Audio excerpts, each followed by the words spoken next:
agradecendo a casa, agradecendo toda a espiritualidade pela oportunidade de fazer esse estudo. Eu sempre repito, sou o que mais aprendo. Então, hoje, como já foi introduzido, a gente vai falar de fanatismo.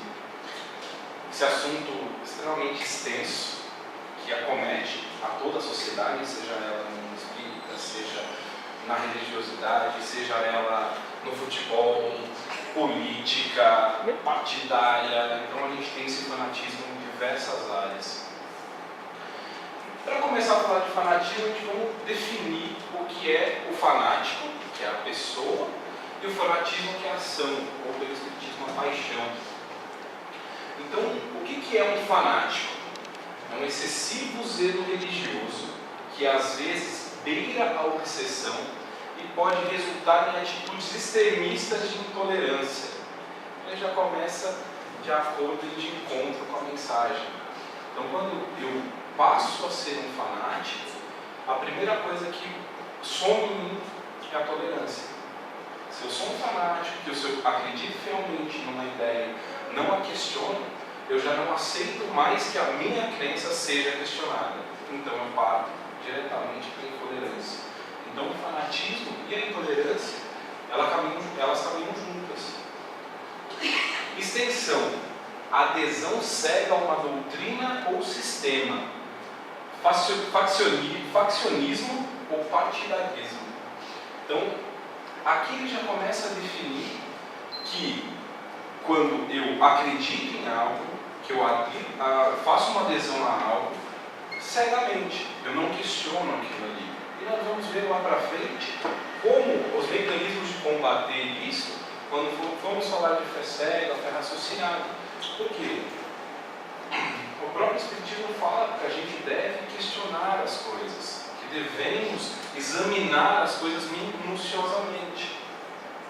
Ou uma outra definição: dedicação excessiva a algo ou a alguém. Também temos fanatismo. Hoje é muito comum isso na época da internet, do Instagram, pessoas fascinadas por estrelas, por pessoas famosas, que acham que aquela pessoa faz parte da sua vida, que tudo que aquela pessoa faz é certo, ou que diz respeito à sua vida. E o fanatismo, que tem simplesmente a ação do fanático, que se julga inspirado por uma divindade ou espírito divino qualquer, iluminado. Então aquela crença dele, ele acredita que ele está sendo iluminado, que aquela é a única verdade que ele deve seguir, seja isso para qualquer área. O futebol é só o meu time, o partidarismo, o político é o meu partido, que sabe tudo, que as ideias dele são as certas e ninguém pode contrariar. Que se mostra demasiadamente entusiasmado, apaixonado, de novo, tomado por devoção cega a uma causa, seja ela política, religiosa, ou a pessoa apaixonada, como esse fanatismo que a gente vê hoje acometendo tantas pessoas em relação a esses famosos, que eles não conseguiram entender que esses famosos também sofrem, que aquela vida que eles têm lindamente de postar as fotos na Ilhas do Caribe, às vezes ela está na Ilha do Caribe chorando, sozinha, se sentindo angustiado. Então a gente tem muito isso. E eu queria trazer isso também, porque nós temos o pilar do fanatismo que passamos agora, a definição dela. Como é que a psicologia entende o fanatismo? A gente vai ver muito a visão espírita, a visão religiosa. Mas se a gente for lá na psicologia, como é que a gente entende o fanatismo? A psicologia entende o fanatismo. A psicologia afirma que o fanatismo surge a partir da necessidade de segurança que sentem as pessoas que são precisamente inseguras. Trata-se de uma espécie de compensação perante um sentimento de inferioridade.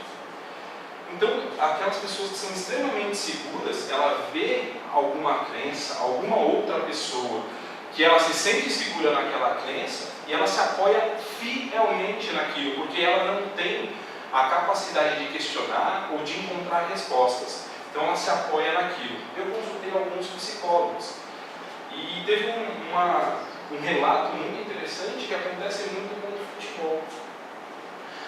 E o relato dessa psicóloga foi exatamente assim: eu atendi um paciente que a vida dele estava extremamente desequilibrada em todos os aspectos, em relação a emocional, ao trabalho, à vida social, e ele se apegou tanto ao futebol que era a única área que ele conseguiria ter sucesso na vida, porque o time dele estava ganhando. E quando a primeira vez que esse time perdeu, esse cara entrou em depressão e ficou de cama. Por quê? Porque ele se apoiou fielmente nesse fanatismo do futebol, porque ele nada ganhava, nada dava certo na vida dele. Ele se apoiou naquilo que a única coisa que estava ganhando. Então se torna um fanatismo, porque ele está ali se apoiando, está totalmente inseguro em todas as áreas, ele se apoiou em alguma coisa que estava dando certo. Então é muito importante a gente começar a refletir nessas inseguranças. Por que a gente está acreditando ou crendo fielmente numa coisa que a gente não tem a capacidade ou não se propôs a questionar? A gente vai ver mais para frente que o Espiritismo é isso. Questione, examine. O que tem de Kardec nos disse? O que o Espiritismo disser e a ciência estiver dizendo ao contrário, segue a ciência. Porque todo o nosso embasamento ele deve ser baseado na razão. Deus deu o sentido de razão para o ser humano para que ele possa utilizar. Tem uma passagem que eu acho muito interessante no Evangelho, que diz assim: preconizar alguém a fé cega sobre um ponto de crença é confessar-se impotente para demonstrar que está com a razão. Então, quando a gente coloca para alguém uma coisa que a gente não pode provar, que talvez a razão não passe no crivo da razão, não tem sentido. Por isso, tantas pessoas estão tão incrédulas hoje em dia. E o Espiritismo? O que o Espiritismo fala do fanatismo? Esse é o livro Entrega-te a Deus, de Divaldo e Joana por Divaldo, filho do egocentrismo não ultrapassado. O fanatismo é herança odienta que atormenta e atormenta-se, em razão de desejar que todos se submetam à sua vontade, à sua dominação. Então essa é uma característica primária do fanatismo. Eu não posso ser questionado em relação àquilo que estou pregando. A primeira coisa quando um fanático faz quando ele é questionado é irritar-se. Ele começa a ficar nervoso porque ele não tem as respostas daquilo, e a resposta pela razão do crivo. Então você questiona aquilo e ele não tendo essas respostas, ele começa a irritar-se. Por quê? Tudo tem que ser a vontade dele, aquilo tem que ser a fé cega, aquilo tem que passar, todo mundo deve aceitar as suas crenças. E ela continua no mesmo livro: o fanático entrega-se de tal forma à maneira de crer, que somente se felicita quando sucumbem aqueles que pensam seres opositores, quando em realidade os adversários são eles próprios. Então, em todas essas leituras que eu vi, há diversos relatos que os fanáticos são os que mais sofrem, porque eles têm dúvidas. A razão está ali, a razão não dá para ser tirada do ser humano. Então eles se perguntam, eles se questionam, mas aquela fé está ali, aquela crença em algo está ali que eles não conseguem, mais sofrem, porque eles não conseguem amenizar ou extinguir esse senso de razão. Eles não conseguem. E aqui tem uma entrevista de Herculano Pires. Herculano foi um trabalhador assíduo da doutrina espírita, traduziu as obras básicas, e eu achei um pouco forte na hora que eu li, mas eu falei, eu acho que é necessário. E está um pouquinho pequeno, mas eu vou ler. Um fanático espírita pode ser pior que um fanático de outras religiões? E aí?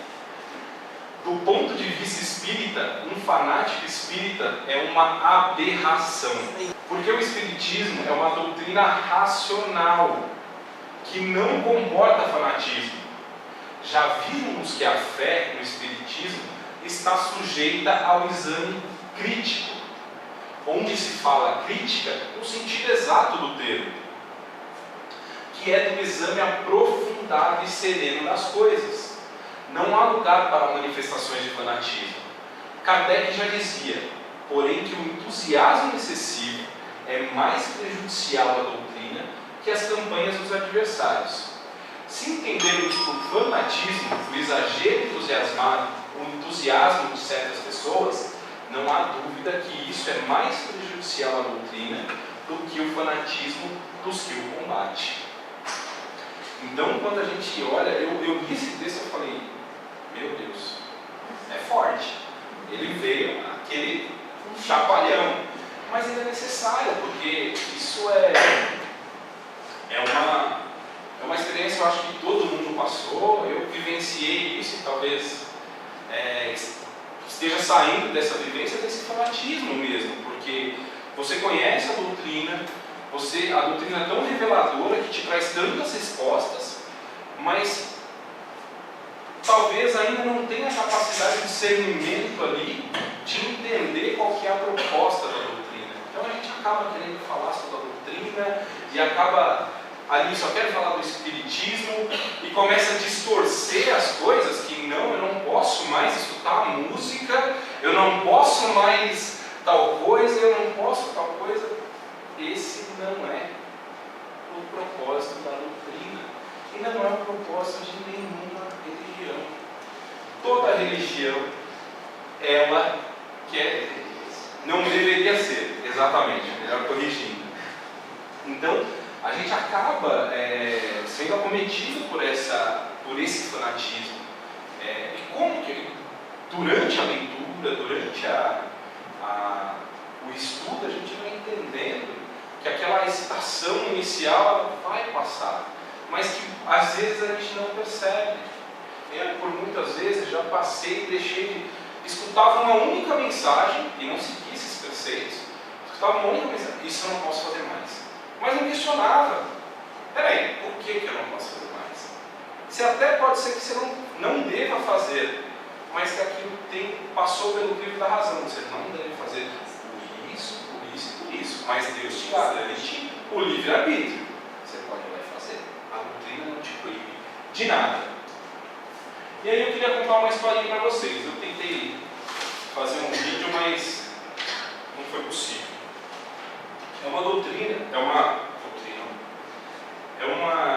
É uma história de um casal que ela nasceu em família espírita e ele descobriu a doutrina depois de velho.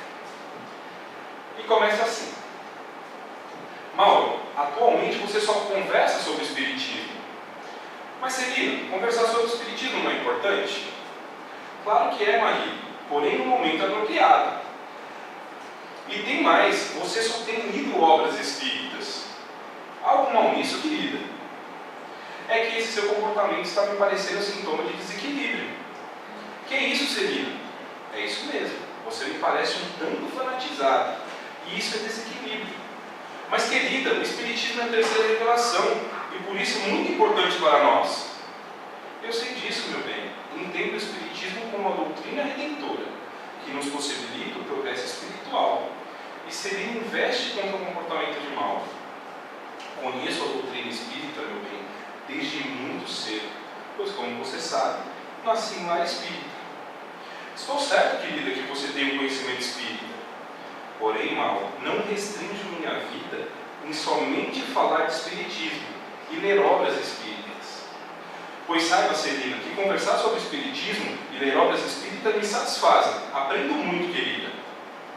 Reflita seriamente no que estou lhe dizendo, Mauro. Ora, querida, tenho feito o que me dá prazer. Mas nem jornal, Mauro, você quer ler mais. Os jornais só trazem más notícias. Não se esqueça, Mauro, de que precisamos estar a par do que acontece na nossa cidade, no país e no mundo. E Celina prossegue. Você que gostava tanto dos escritores nacionais contemporâneos está totalmente divorciado de nossa literatura, rica de boas obras. Atualmente, Celina, o espiritismo tem me bastado. Mauro, querido, o espiritismo nos fornece os referenciais que devemos utilizar na relação conosco mesmo e com a sociedade. Claro, querida, mas você não vem mais fazendo isso. E ela completa. A pretexto de aprender e praticar o espiritismo, não acho válido se esquivar da vida, nos seus diversos aspectos. Não posso entender seu posicionamento, querida, pois também leio obras espíritas. Não só as leio, como também converso sobre o espiritismo. Então por que a censura ao que venho fazendo? Só, meu caro, que procuro ser conveniente. Em que sentido? Venho buscando constantemente na doutrina espírita os balizadores para o meu caminho, ou seja, tenho procurado vivenciar os conceitos doutrinários. Aí Mauro se irrita. E eu? Você acha que não vivencio esses conceitos? É sempre, querido, aquela questão de fé sem obras. É assim mesmo que você me vê? É assim que você tem se mostrado, Mauro. Celina continua. Você só lê livros espíritas, só conversa sobre espiritismo, porém suas atitudes, no meu entender, estão deixando muito a desejar. Você, que foi sempre muito atencioso com a família, ultimamente está pisando na bola. Que isso, Celina? É isso mesmo, irmão. A religião está servindo de escudo para você se esconder das lutas humanas, que nos aferem o valor e nos ajudam a crescer. Mal então se irrita de verdade. Do jeito que você fala, parece que sou um responsável. Está quase chegando lá, querido. Você agora me assustou, meu bem. Isso é ótimo. Como ótimo, Celina? Pior é se você não tivesse se tocado. Mal começa a entender a mensagem de sua esposa. Bem, Celina, é agora. E agora? O que tenho a fazer? Só você poderá mudar essa situação, querido. Não há dúvida. Veja bem, Mauro, estamos perdendo nossos melhores amigos não espíritas, pois você só quer falar de espiritismo. Preciso de ver isso. Temos ótimos amigos, adeptos de outras crenças, pessoas de bem, que muito acrescentaram em nossas experiências de vida. E eles nos estão evitando, justamente por essa sua postura fanática. Isso vem acontecendo, quando não sou eu mesmo quem nos evita. De tanto falar somente de espiritismo e de conversar só com espíritas, daqui a pouco você estará falando espiritês e não mais o português. Não entendi. Ora, Mauro, o espiritismo tem seu vocabulário próprio, que cabe muito bem na conversa entre espíritas. Porém, os não espíritas não têm obrigação de conhecer esse vocabulário. E então a conversa passa a se tornar enfadonha, não é mesmo? Justamente. E aí o pessoal foge. Preciso de sua ajuda, Celina, para me modificar, pois estou reconhecendo o fundamento de suas palavras. Estamos no mesmo barco, querido, e um ajuda o outro a colocá-lo a navegar rumo ao norte do esclarecimento. Já consigo perceber que, contrariando os próprios ensinamentos doutrinários, cria um mundo especial, ilusório, só para mim. Que ótimo, marido. Infelizmente, parti para o isolamento injustificável, deixando de participar da vida, de enriquecer-me com as experiências do cotidiano, da família, da sociedade. A pretexto da espiritualização, Mauro, não podemos deixar de participar da vida cultural de nossa cidade. Tantos lugares bonitos para visitar, peças teatrais, inclusive espíritas, para se apreciar. E Celina comenta, há filmes interessantes em cartaz, com denúncias e mensagens importantes para a nossa reflexão. Aliás, no que diz respeito ao cinema, a indústria nacional está sendo referenciada tanto nos Estados Unidos quanto na Europa. E Mauro completa. Equivoquei-me, querido. Vinha distorcendo a finalidade, tanto do espiritismo quanto do livro espírita. Ambos são importantíssimos em nossa vida, marido, desde que os utilizemos para nos tornar seres humanos melhores, mais esclarecidos, mais participativos, mais responsáveis no caminhar.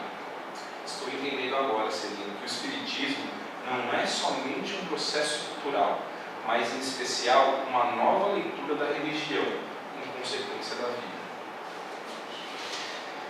Então, esse é um texto que eu gostei bastante. Ainda bem que terminaram bem, né? Terminaram bem, né? Não, assim, descreveram o fanaticismo espírita ali.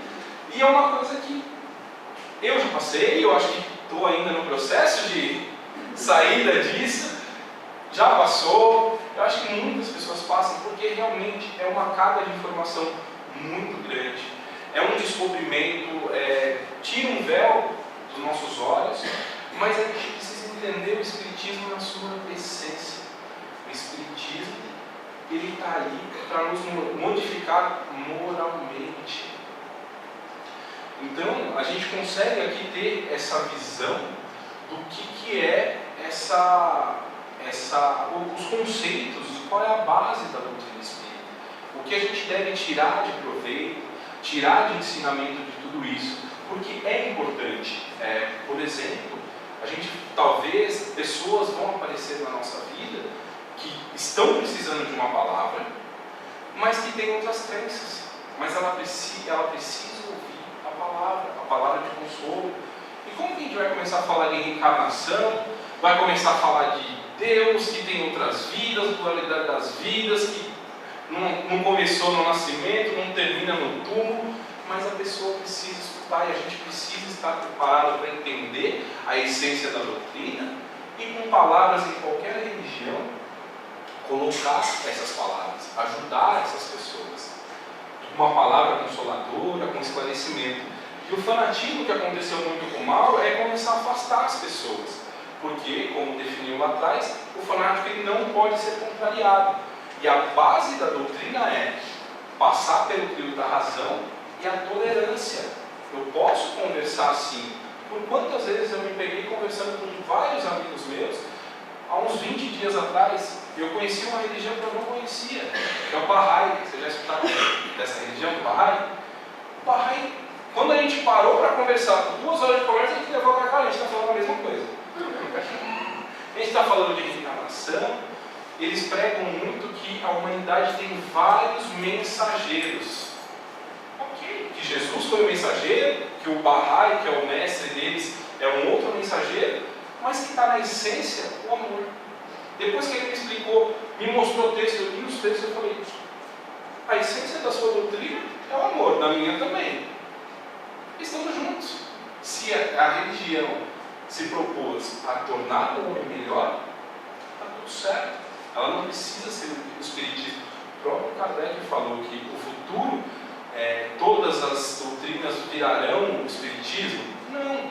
O futuro das doutrinas serão ser espiritualistas. Porque eles vão começar, o espiritismo veio para revelar todo esse mundo invisível, toda a revelação que Cristo trouxe há 2000 anos atrás, que a humanidade ainda não tinha capacidade de entender se não fosse daquela forma, e que muitas coisas ele não disse porque não tinha capacidade de entender naquela época, elas estão sendo trazidas pelo espiritismo. Então, quando todas essas religiões, num futuro, não haverá mais religião, não haverá mais espiritismo. Isso será um conhecimento natural. A gente não vai precisar mais ter essa separação. E aí a Celina ela termina essa história falando para ele que atentemos para o que diz a questão 766 do Livro dos Espíritos. Deus fez o homem para viver em sociedade. Deus não deu inutilmente ao homem a palavra e todas as outras faculdades necessárias à vida de relação. E da questão 768, o homem deve progredir, mas sozinho não pode fazer porque não possui todas as faculdades. Precisa do contato dos outros homens. No isolamento ele se emudrece e se estiola. Então, a gente precisa desse contato humano, a gente precisa dessa relação interpessoal. Cada pessoa que entra na nossa vida, cada situação que se aparece na nossa vida, está ali para nos ensinar alguma coisa. Eu não posso progredir sozinho. Um tem uma facilidade com uma coisa, outro tem uma facilidade com alguma outra coisa, e juntos somos mais fortes. Juntos iremos progredir, cada um com o seu dom, cada um com o seu conhecimento, vai colocando aquilo e aquilo vai se construindo. E você vai buscando essas experiências em outras pessoas. Como é que eu poderia trabalhar sozinho? Como é que ninguém tem o conhecimento de tudo? Então, a gente necessita, que aconteceu com o Mário, ele começou a se afastar. Não fala de espiritismo, não vou conversar com você mais. Não, só fala de espiritismo, só fala de espiritismo. Então, a gente necessita. Eu fiquei tão feliz quando eu tive essa conversa do Bahá'í, que eu aprendi mais alguma coisa, que eu aprendo Eu tenho exemplos muito próximos, tristes, de fanatismos religiosos, de colocar filho para fora de casa. Eu estou com um caso desse no meu trabalho, de um menino de 21 anos, que foi colocado para fora de casa porque ele não compartilhava da mesma crença dos pais. O que ele fez? Ele questionou. Por que disso? Por que disso? Por que disso? Ah, você não é mais a religião, você não partilha mais a nossa crença, então você já não faz parte dos preceitos dessa casa. Então procure o seu caminho. Então olha onde a gente chega com o fanatismo religioso. A gente é a mãe cega pela religião, colocar um filho para fora. E aí é a hora que a gente tem que chegar e conversar com muito tato, tentar explicar, porque gera uma revolta nesse filho. Esse filho gera uma revolta por conta do fanatismo. E ele está num processo agora de incredulidade total. Gerou a incredulidade, porque aquele Deus que ele conheceu, aquela religião que ele conheceu, fez os pais dele renegarem ele. Então hoje ele já não acredita mais. No almoço da semana passada ele me falou: nenhuma religião é boa, a Bíblia é uma farsa. Olha o que gera. Então a gente tem que com muito tato conversar, ir questionando, ir perguntando, pedindo para que ele entre em prece e oração a palavra que for pelos pais, para que ele não transfira esse ódio ou esse fanatismo para os pais, sempre com muito amor, porque é essa forma que a gente vai ajudando. E aqui é só para a gente entender um pouquinho isso que o Dalai Lama falou. A religião é como sair para jantar com os amigos. Todo mundo pode pedir algo diferente e ainda se sentar na mesma mesa. Então, se a gente fala de amor, todas as religiões, seja o nome que elas quiserem dar, elas buscam um Deus. Elas buscam um Deus. Não as religiões politeístas, muito da idade remota, que tudo que acontecia de paranormal, alguém que tivesse um poder a mais virava um Deus. Então eles tinham vários deuses. Mas a maioria das religiões hoje que aí estão, buscam um Deus, uma força divina, uma força maior. Seja ela o nome que queira se dar ou não. Então a gente pode sim, se essa religião tiver esse propósito, que levar o homem a ser de bem, ok, a gente pode conversar, a gente deve conversar, entender. Nenhuma dessas religiões tem a verdade absoluta. Tem um pedacinho da mensagem em cada uma delas. Eu fazendo essa pesquisa, e eu não vou me lembrar o nome dele, mas tem um senhor que fez algumas das traduções também dos textos bíblicos, e ele conversando, a gente vai falar muito disso agora, conversando com um professor hebraico dele, e ele falou assim: mas você acredita em reencarnação? Eu acredito. Como assim? Você é judeu? Não, eu acredito em reencarnação. Não, mas não, lá no Torá está dizendo que a reencarnação é um fato. Mas por que você não fala tanto? O Espírito fala tanto? Eu não falo porque eu sei que está ali, está no Torá. Para mim, eu não questiono mais. Ele alimentou muitas reencarnações, muitas religiões foram sendo distorcidas pelo homem. Existem interesses políticos, religiosos, da época, que foram distorcendo isso. A própria Bíblia, segundo as minhas pesquisas, ela falava de encarnação até Constantino. Ele mandou tirar por uma situação com a mulher. Então, existem esses textos aí que foram sendo, esses dogmas sendo criados. E outra coisa, as religiões têm algumas, até o próprio jeito deles acreditarem em determinados pontos do dogma, com o tempo elas vão evoluindo e vão mudando. Pouco tempo atrás, nós participamos de um batismo, um batismo de uma sobrinha em Aparecida, e aí eu ouvi uma oração que eu ouvia quando criança, e eles oravam, a oração era de um jeito, e agora ficou diferente, mais parecido mais ou menos com o que a gente acredita, não é? Na igreja católica, né? A pessoa é mudada, porque antigamente quando eles falavam do creio, né? Do creio direto, eu creio na ressurreição da carne. Agora eles falam, creio na ressurreição dos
várias formas e diversas apresentações. Quando a gente une o fanatismo religioso com o fanatismo político, acontece isso, se dá o terrorismo. Porque... E a questão é que nós, assim, o que nós temos que entender é que nós, seres humanos, espíritos encarnados imperfeitos, nós deturpamos os ensinamentos, né? Nós entendemos conforme a nossa capacidade de discernimento. Então, se a gente pega a palavra e toma só daquela maneira que a gente gostaria que fosse, é isso que gera o fanatismo, né? Então você lê aquilo. E aí, vamos parar de falar um pouquinho de fanatismo, a gente vai entrar nas causas e como combatê-lo, que é a fé. Qual o conceito de fé? Ele vem do latim, ele tem duas acepções, ou duas etimologias, né? Ele tem do latim, que é o mais usado, e do grego também, que é puramente acreditado, mas ele está incompleto. O termo é empregado em muitas acepções, que poderiam ser divididas em profanas e religiosas. No sentido profano, significa dar crédito na existência do fato, fazer bom juízo sobre alguém, expressar sinceridade no modo de agir. No sentido religioso, a fé não é um ato irracional, é que muita gente pega, é a fé cega, vamos ver isso. Com efeito, o espírito humano só pode aderir incondicionalmente a um objeto quando possui a certeza de que é verdadeiro. Isso traduz muito para nós espíritas. Temos esse conhecimento, que a doutrina traz o conhecimento. Mas no sentido religioso, de dogmas, de muitas religiões, essa fé é séria. Simplesmente acredite. Porque Jesus falou, porque Deus falou, porque Maomé falou, porque alguém falou. E qual que é a diferença que a gente vê tanto no Espiritismo? A fé cega e a fé raciocinada. Qual que é a diferença desses dois? O Evangelho fala que a fé necessita de uma base. E essa base é a perfeita compreensão daquilo em que se deve crer. Para crer, não basta ver. É necessário, sobretudo, compreender. Então não adianta só, a doutrina prega isso para a gente. Não é só acreditar, não é para você acreditar, é para você estudar, compreender, passar aquilo no crivo da razão e falar, eu entendi. Eu já não mais, Emmanuel fala isso no Consolador, eu não creio, eu sei. Porque aquilo já não é mais uma crença cega. Ele já sabe, existem razões para aquilo. E tem uma passagem aqui, desculpa gente, que eu quero, tem que ser muito fiel para não me lembrar de nada disso aqui.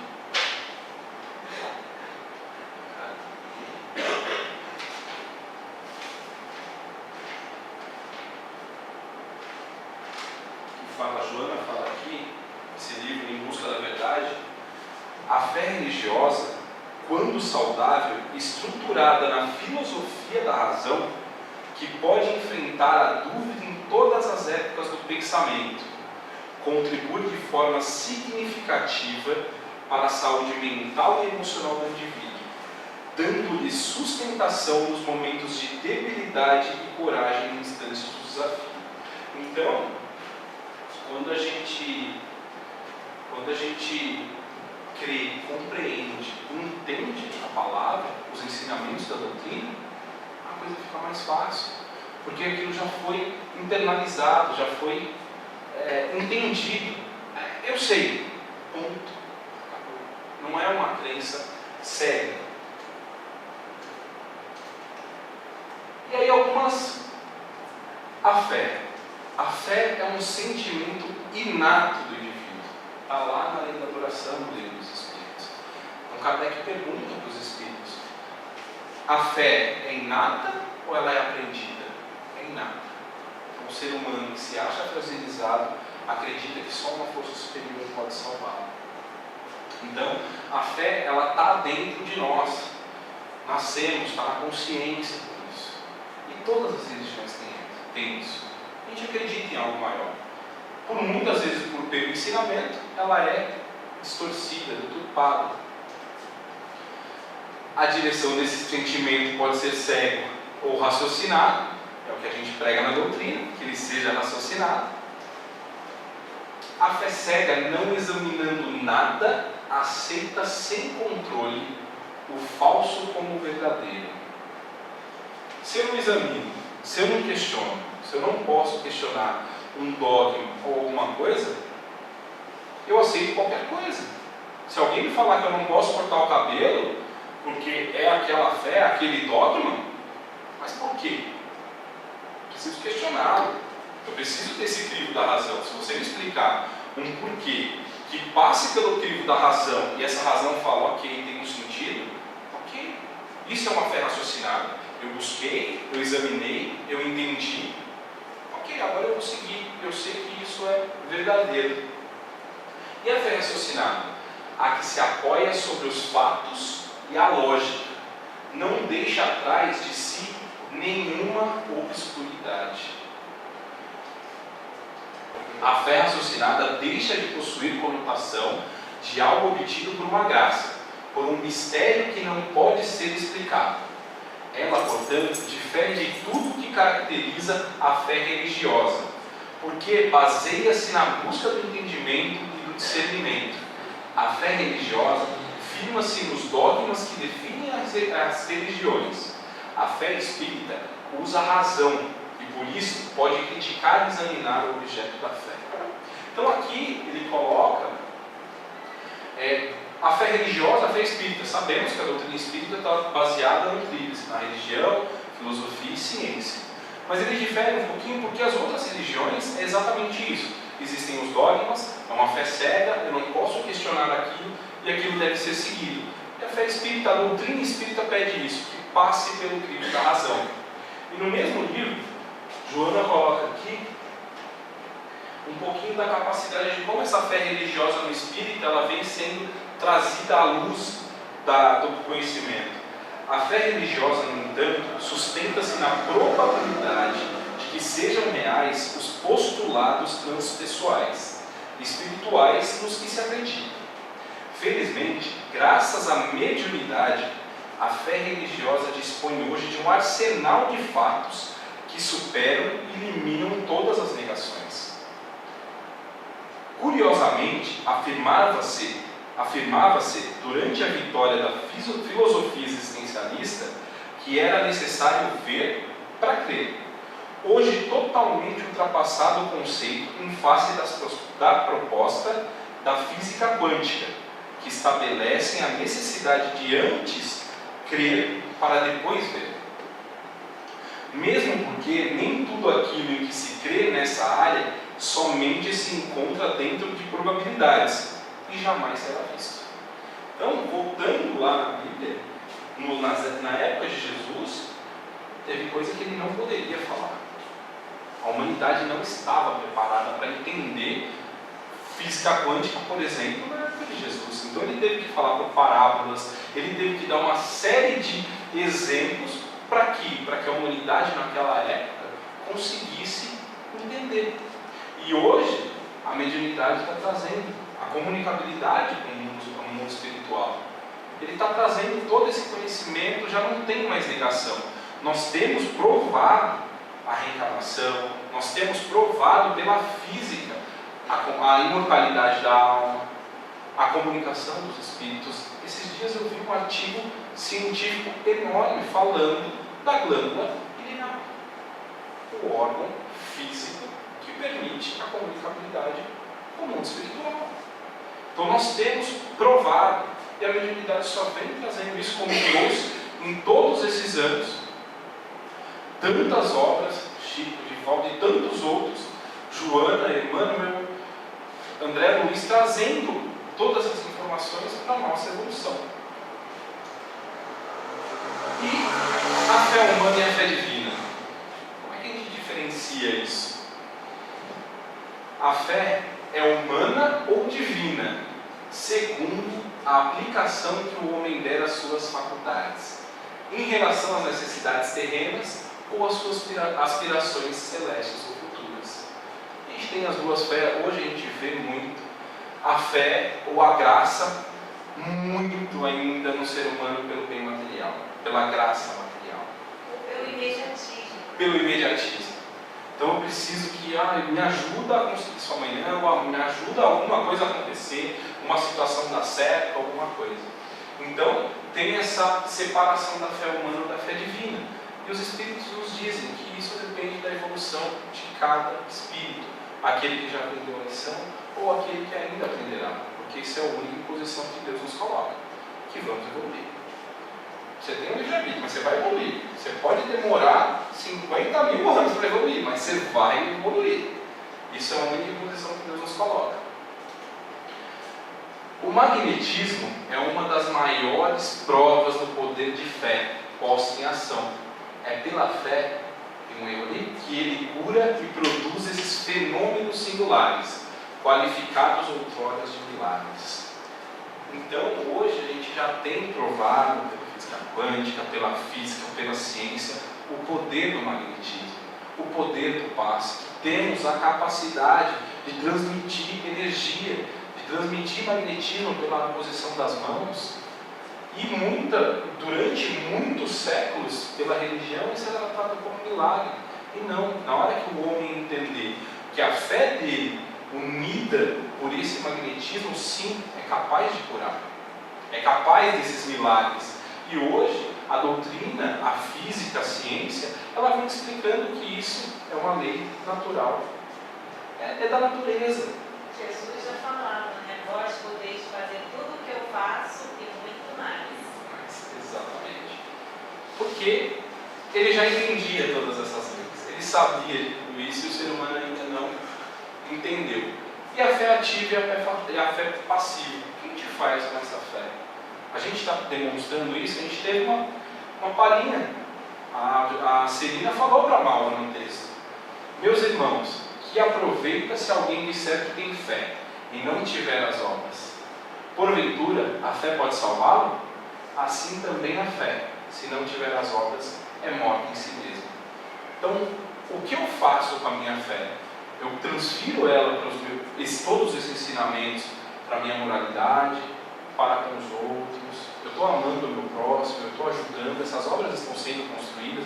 Eu estou construindo a minha reforma íntima, a minha reforma interior.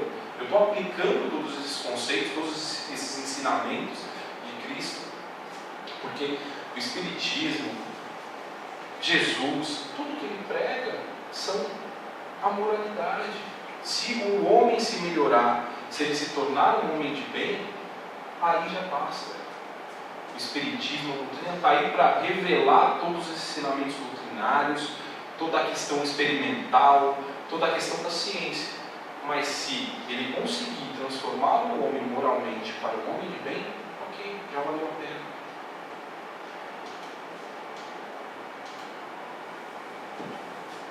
E aqui tem mais uma frase que não há fé inabalável senão aquela que pode encarar a razão face a face em todas as épocas da comunidade. Kardec, no capítulo 19, item 7. Então, o que ele quis dizer? Vai passar, o crivo da razão está aí, o que Jesus disse, o que o Espiritismo está trazendo, vai passar pelo crivo da razão em qualquer época da humanidade.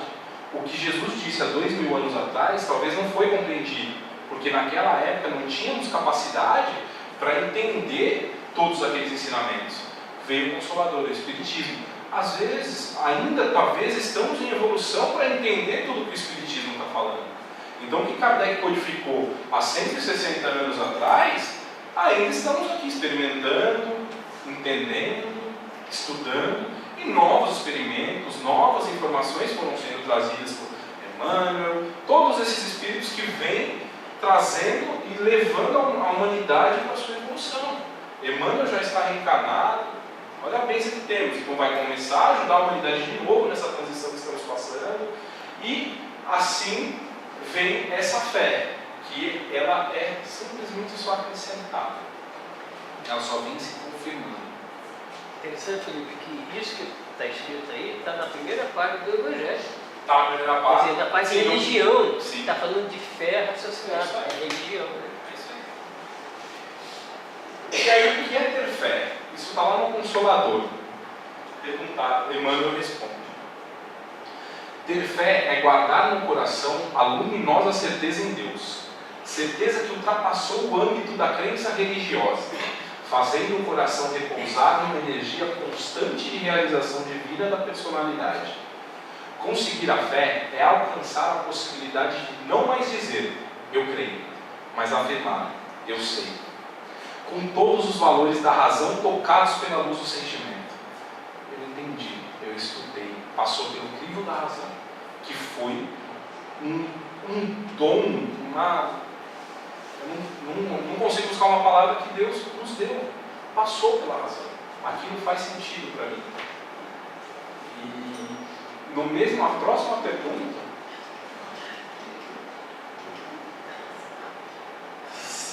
será fé acreditar sem raciocínio? Emmanuel responde: acreditar é uma expressão de crença, dentro do qual os legítimos valores da fé em si mesmo. Admitir as afirmativas mais estranhas, sem um exame minucioso, é caminhar para o desfiladeiro do absurdo, onde os fantasmas dogmáticos conduzem as criaturas a todos os despautérios, mas também interferir nos problemas essenciais da vida, sem que a razão esteja iluminada pelo sentimento, é buscar o mesmo declive onde os fantasmas impiedosos da negação conduzem as almas a muitos crimes. Olha que quanto ensinamento, Emmanuel. Eu não conhecia esse livro, não havia lido ainda e me fascinei pelo tanto de ensinamento que tem ali. Então, de novo, exame minucioso. Vamos questionar. Eu não coloquei, mas seguindo a próxima pergunta, a pergunta ao Emmanuel se é saudável questionar a doutrina. Ele fala sim, questione, porque no questionamento você vai buscar informação. E na busca da informação, você vai ser iluminado. E qual o poder da fé? O poder da fé recebe uma aplicação direta e especial na ação magnética. Por ela, o homem age sobre o fluido, agente universal, lhe modifica as qualidades e lhe dá uma impulsão, por assim dizer, irresistível. Por isso, aquele que, a um grande poder fluídico normal, junto uma fé atente, pode, apenas pela vontade dirigida para o bem, operar esses fenômenos estranhos de cura, e outros que outrora passariam por prodígios e que não são toda a vida, senão as consequências de uma lei natural. O que é o passe? O passe com a fé, está aí, pode curar, isso é uma lei natural. Tal o motivo pelo qual Jesus disse aos apóstolos: se não haveis curado, é que não tinhas fé. Parábola da semente da mostarda. Então, a fé, ela cura. Se tiver uma fé raciocinada, uma fé atente, que aquilo acredita, juntado ao magnetismo, o homem tem o poder de fazer o que ele quer, de curar para o bem. E aqui a gente encerra com a parábola da semente da mostarda. Pois em verdade vos digo, se tivesse o tamanho de um grão de mostarda, a fé do tamanho de um grão de mostarda, direis a esta montanha: transporta-te daí, e ela se transportaria, e nada vos seria impossível. Esse aqui, para quem não conhece, é uma pintura mediúnica de uma menina de 8 anos, feita lá nos Estados Unidos. Então, ela conta que, ela desde muito cedo, ela fala que Deus é o professor de pintura dela, e que esse homem apareceu na porta dela, batendo, dizendo que era carpinteiro, e ela pintou. Então, é uma foto muito bonita. Eu fui atrás da história dessa foto. Ela diverge um pouquinho do que se tem de descrição de Jesus, os cabelos um pouco mais longos, mas é uma foto muito bonita. Quando eu fiz uma visita de volta em Salvador, ele tem essa foto na porta dele, gigantesca. O Príncipe da Paz. O Príncipe da Paz, esse quadro se chama.